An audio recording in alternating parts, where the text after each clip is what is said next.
Body parts এটা তিনটে part থাকে, ঠিক আছে, তিনটে পার্ট হয়। তিনটে পার্ট কি কি? একটা হচ্ছে আপনার বোন, বোন মানে হচ্ছে বনি স্ট্রাকচার, এইটা হচ্ছে মাসেলস অ্যান্ড লিগামেন্টস, আর এটা হচ্ছে নার্ভ।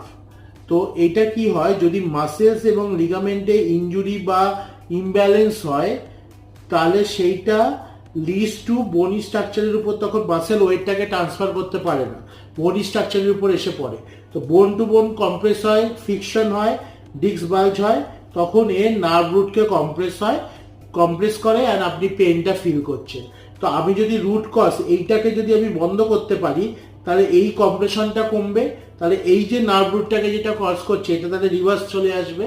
আমরা এইভাবেই কারেক্টিভ এক্সারসাইজ প্রোটোকলে মাসেল ইমব্যালেন্সকে কারেকশন করে আপনার এই প্রবলেমটা থেকে